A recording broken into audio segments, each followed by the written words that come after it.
So welcome to this presentation on supporting the needs of College of Education students. This is our initial findings. My name is Enzo Prinsky-Hart. My pronouns are he, him, his, and I'm an ELP student. Hi, my name is Maeve Wall. I use the they or she pronouns. I am an ECS PhD student, and I'm also the president of our student council this year. I also want to acknowledge Ifat Levenstein, who is an EdPsych PhD student who has been integral in the process of designing and implementing this survey.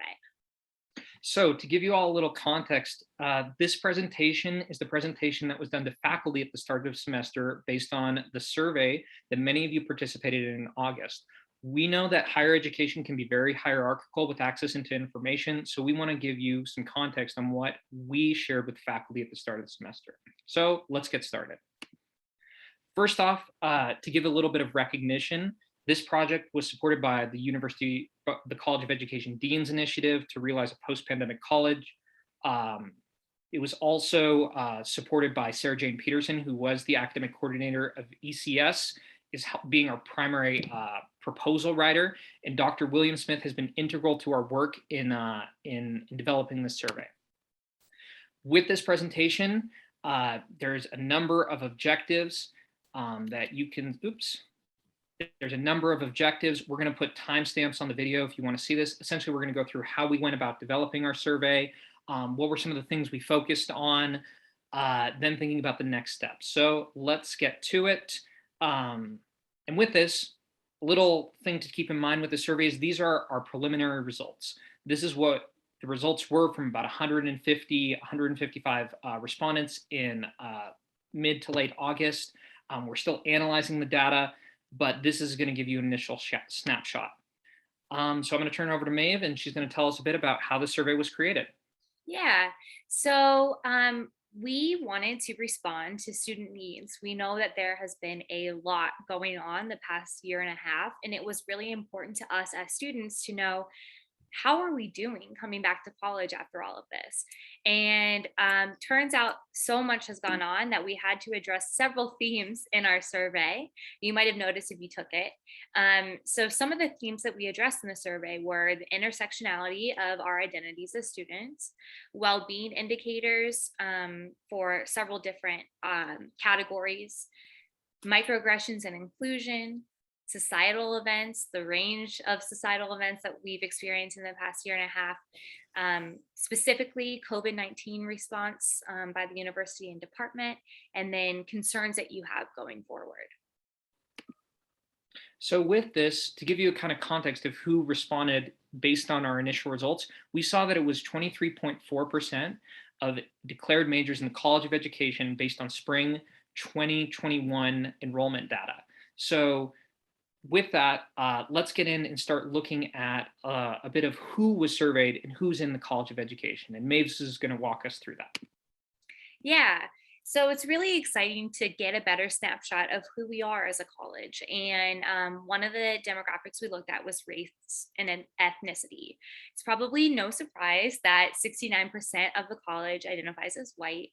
But what we want to call attention to is the range of races and ethnicities that we do see represented in the college, whether it's Asian, Black, Pacific Islander, Hispanic or Latinx, Native American, Middle Eastern, or multiracial and biracial. And so when we think about diversity, we do have a range of diverse students to think about in the college. Similarly, with gender and sexuality, the university administers a survey that asks students to identify their gender as either female or male. We know that that's not accurate for a lot of people in the world and in our college. And so we gave students a choice to identify in a bunch of different ways, both with their gender and their sexuality. And what we found is that when given the option, students were happy to identify themselves in a range of ways. So we see people who identify as man or woman, but we also see people who identify as gender nonconforming, agender, gender fluid, or a gender identity not even listed. And then same with sexuality. We see 68% of students identify as heterosexual. That means everybody else is not, right? So we see asexual, bisexual, gay, queer, questioning, a whole range of students represented in our data. Some other snapshots that are fun to point out. Religious identities, again, we see this huge range. We see students who identify as LDS, agnostic, Buddhist, Sikh, Muslim, atheist. 18% speak a language other than English. 39% are first generation college students. And importantly, in this context, 45% of students surveyed identified as frontline workers. So that included teachers, and those are people who were on the front lines during the COVID-19 pandemic. So moving forward, we're going to go through 4 specific indicators of well-being of students in the College of Education: stress, depression, food security, and housing security. So to start off with stress, we used an instrument called the PSS-10, which is a global indicator of perceived stress. And what we found is many students in the College of Education are experiencing high levels of stress. You can see 78% of College of Ed students are experiencing moderate to high stress. So that's thinking about how is everyone doing coming into the semester? Thinking about depression, we use the PHQ-9, and we found some similar stark information that 67% of College of Education students showed at least mild depression. 31% showed at least moderate depression. So in addition to stress, how's everyone's headspace going into the semester? We can see this is what faculty were told. Moreover, we can see that half of the students reported that their depression was less before the pandemic, and 3 out of 4 students reported that they were less stressed before the pandemic. So this is to say that since March 2020, when the pandemic started for people in Utah at least, that stress and depression have increased. Thinking about some other items that are indicators of well-being, we can also look at food security.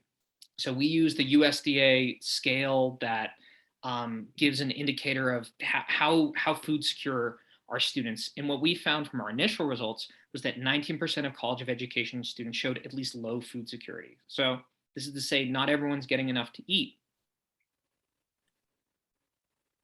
Additionally, we used a module used by a place called the Hope Center, which does some national surveying on basic needs. And essentially, when you see these indicators that say items, it's a yes to a question like, did I struggle to pay rent in the past month? Have I had to move 3 or more times in the past year? It's indicators of housing security. And what we found is at least 41% of College of Education students responded yes to one of these questions, and 19% responded to yes to 2, which is to say not everything's stable where everyone's living. So with that, I'm going to turn it over to Maeve, who's going to talk about some societal events that have taken place in the past year. Yeah, so far we've mostly referenced the COVID-19 pandemic, but what we know is that there was a lot more than that happening in the past year and a half. There's lots of discourse around the racial pandemic, as well as general unrest, right, in society. And we're going to talk a little bit about how that impacted us as students. So this graph shows a lot of different events. So I'm only going to pinpoint a few. But when we look at, for example, the murder of George Floyd, we see that that's the purple line. We see that students indicated that that had a moderate, a major, and severe impact on their overall well-being. Similarly, the 2020 US election cycle, that's the yellow line. Many students identified as having a moderate, major, or severe impact on their overall well-being. And then we see other events that happened that maybe didn't have as big of an impact, like the windstorm on September 7th, if you all remember that last year. But what we found when we asked students if they could describe those impacts in an open response is that actually the earthquake and the windstorm did come up, as well as some common themes of hopelessness, anxiety and fear, depression, even ruptured relationships based on kind of the political divisiveness that happened over the past year and a half. So some of those responses were about constant rumination, feelings of hopelessness, and predominantly the overarching theme was anxiety and fear. I think this student's response really speaks to that. They wrote, "I feel unsafe. I feel unsafe constantly and consistently in public and private, even in my own home. I have been in a heightened state of stress and fight flight. It has been difficult to function and focus in almost every area of my life since these events." So, if we had any question that these events were impacting our ability to function as students and as people, we got a lot of indicator that they have definitely impacted our well-being. Similarly, or on a similar vein, we wanted to talk about, to ask students about their feelings of inclusion and microaggressions in the college. Knowing that we do have a diverse range of students here, how included do they feel in our spaces? So we use a national survey. It's called the Racial and Ethnic Microaggression Scale, and we picked a range of them. Some examples of those microaggressions could be, someone assumed that I would have a lower education because of my identity, or someone assumed that I held a lower paying job because of my identity. And we asked students, how frequently did that occur? So if you look at the top here, a number of students said, the majority of students said they didn't experience any of these microaggressions, which is great. But we do see students who said they experienced these 1 to 3 times in the past 6 months, 4 to 6 times in the past 6 months, even 10 or more times in the past 6 months. And one thing we like to think about is this idea that even one microaggression is really too many. So knowing that some students are experiencing these gives us a good indicator of some place where we can grow as a college. Students also reflect on whether or not they feel included in the college based on their identities. A similar pattern, we see many students do feel included, which is awesome. They feel included in the university, in the college, by their peers. But then we see students who feel either ambivalent about it, they neither agree or disagree, and then many students who disagree strongly or somewhat. And so we want to make sure that we're including all students, ideally, in the college. And so another place for us to consider and to grow. Um, Open responses to these were similar. There were many themes of appreciation for the college, and then some comments about lack of community building in the college, as well as identity based exclusion. So with this, we're going to talk a bit about the COVID impacts over the past year. So something I'm sure many of you are interested in is vaccination rates. So at least from our initial responses for the survey, we saw that the vast majority of students said that they were planning on being fully vaccinated by fall semester. But we do see there is a small amount that said they were definitely not. To give you an idea of what is the vaccination status of everyone in your classes. Moreover, we also asked about how well students were understanding campus regulations for in-person classes in fall. And you can see based on the data here that this was very much slanted towards not well at all and slightly well. This is actually something that came up in the qualitative responses, that there was one student who I think hit the nail on the head that said, well, I haven't really heard much about the plans for returning to campus, but I heard about an ice cream social. So that is thinking about what has been the priorities and how has communication been pursued coming back this semester, right? Um, and that's something that has to be taken into account going forward with the complexities of the pandemic. Thinking about some other challenges from the pandemic, 20 students reported that COVID delayed the completion of their degree. 13% experienced discriminatory or hostile behavior due to their identity as a result of the pandemic. And 56% of students have personally witnessed hostile or discriminatory behavior. Moreover, we can also see that 1 in 5 students contracted COVID. And if you've looked at any of the research, there is kind of some evolving stuff of potential long-term impacts from contracting the disease. Here, you're going to see a very poorly done slide, but this slide is essentially looking at the data on who has passed away from COVID. And what I'd ask y'all to look at is, if you look at the mean in the middle of this page, if you actually add up the numbers, it adds up to about 1, which is to say that for every respondent on our survey, on average, someone has lost someone due to the pandemic, When I was doing testing for the survey, I got the horrible task of putting one in the family member box. So this is something that we've reiterated to faculty, that not everyone's coming back with their full team. And I'm going to turn it over to Maeve to talk about some of the qualitative responses related to COVID. Yeah, so similar themes came up in the open response questions when we asked, do you have concerns about returning to campus this fall? Um, yes, students did. We did, right? We had concerns about contracting COVID-19, concerns about vaccination, concerns about online versus in person classes, and then also financially supporting their education.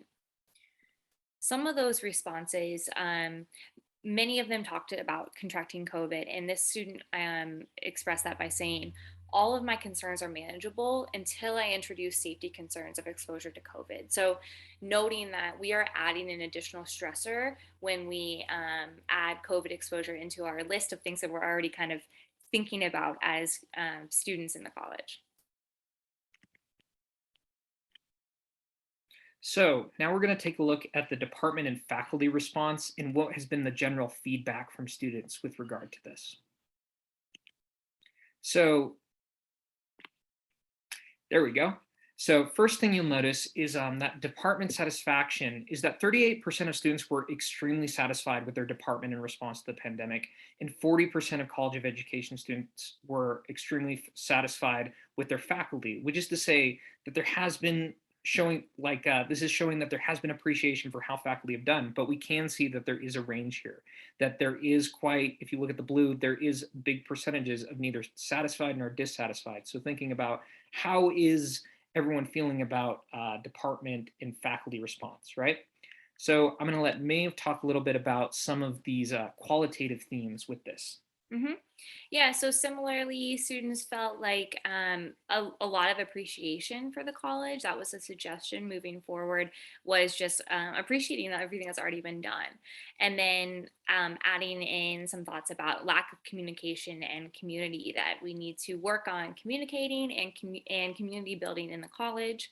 Also, discussions of remote learning and people's preferences for that, as well as a request for more resources.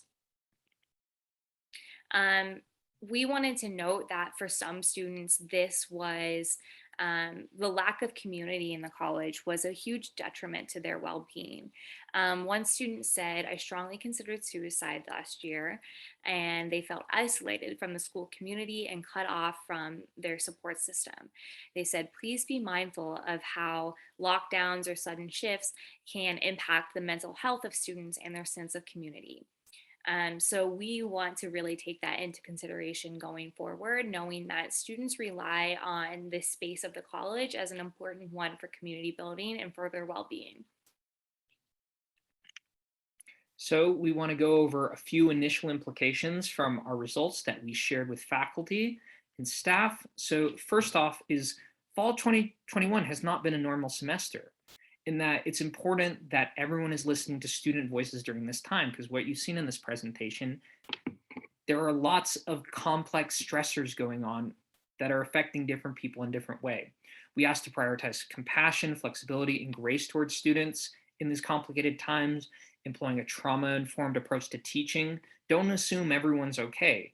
With what Maeve just shared from this student, that's something we really need to be conscious of, and also considering implementing mental health days. Yeah, and we passed a similar resolution last year on ASUU. We gave these recommendations to faculty, and then this year we recommended in the college that they continue to use these recommendations. So some of those were like having a 5-minute biology break per each hour that you're on Zoom, because we know there's Zoom fatigue and that's very real. Ask that faculty check in during the semester at least 2 times about how they're doing, about workload, about pacing, and then also asking that instructors provide 3 mental health days for students that can be taken off, similar to excused absences. And we want to keep thinking about this, and we want to think about what's next. How can we use this information to better our experience here in the college? So we've done some of this already, and we're excited to keep doing more. We created a welcome back student resource packet. There was a lot going on in the beginning of the semester. If you didn't get a chance to look at it, it might be worth giving it another glance. It has resources for mental, physical health, diversity, and inclusion. We think it could really help address some of students' needs. We also extended the survey date, which is exciting. So we got even more responses, and we're going to be including that in our final reports and doing some more data analysis. And then the one thing I want to emphasize is that we are going to have a student dialogue so that, and it's going to happen next week. And the goal is for us to use this information to get some concrete ideas of what do we do with this information? How can we better meet our needs as a college? And if you're interested in doing that work long term, you should join our student council. And you can always contact me or Enzo about that. So with that, we just want to say thank you for your time and listening to our presentation. We're going to include our emails in the video description. Thanks for listening, and we hope to see you at the dialogue and at the student council in the future. Thanks.